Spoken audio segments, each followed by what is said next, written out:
So with this, okay, so let's actually step back to see how we're going to use this one to build an app. And obviously, the first thing you are thinking is, I just have a prompt just to create this whole app for me. Okay, so which is possible. Okay, but then as you may know that AI is not going to give you everything all at once. Okay, completely.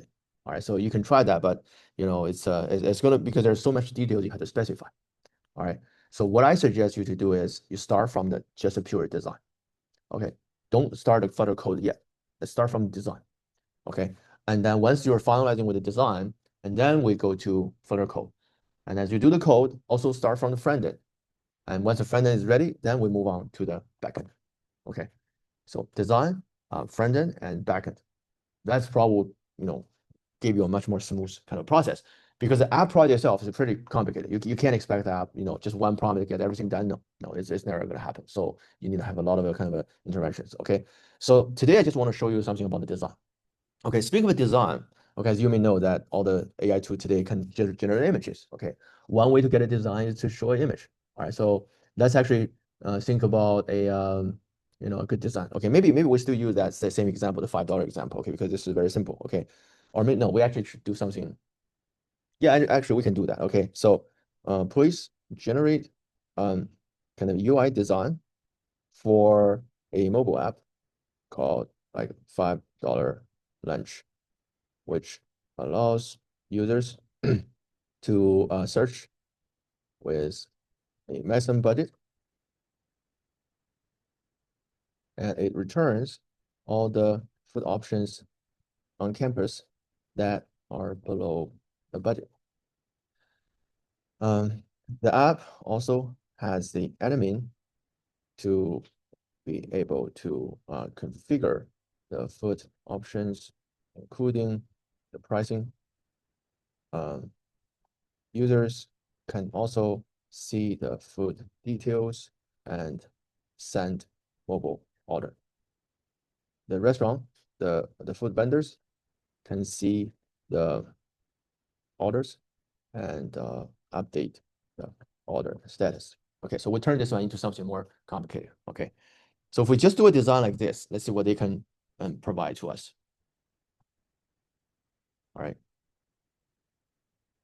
So they started to go through the whole project definitions, from structure, navigation, visual styles, and everything. But everything is on text. Okay, that's not what we want. All right, every screen that actually show you something very concrete. Okay.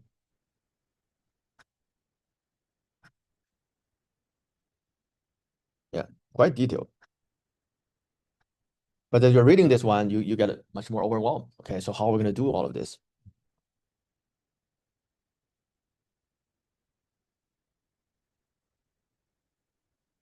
All right, so what I'm gonna do immediately is that just generate the UI image for the design.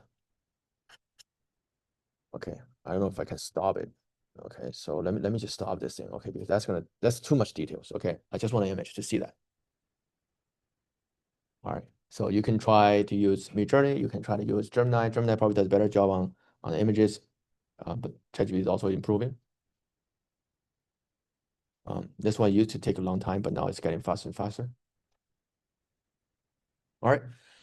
Yep. So as you can see, you open it. Yeah, that gave you some kind of ideas.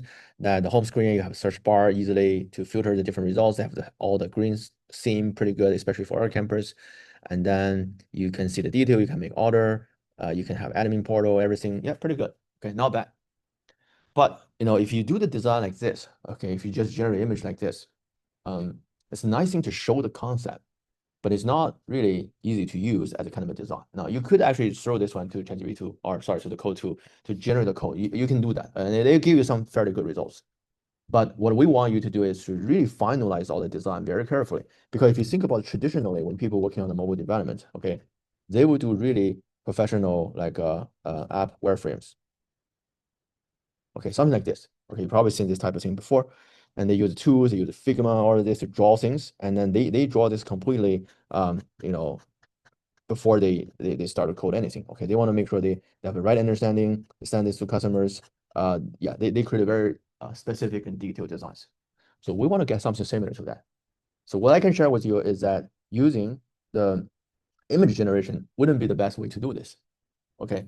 But at the same time, I also wouldn't suggest you to use the code directly with the Flutter because the Flutter is a very heavy project. You start to do that and then you have to run it, you have to test different screens. It's too much work. What do you want? What I want is something I can see. I can see all the screens very quickly, and I can see the real like a UI kind of feeling, not just the image like this. Okay. So I learned this one from some of the online community that you could actually turn the design into the format of HTML. Okay, because HTML is a very lightweight. Okay, you don't need to run any kind of dependencies. It's just CSS and pages. You can just open on the browser. That actually serves as a very good way to give you some kind of design. Okay, let me give you an idea.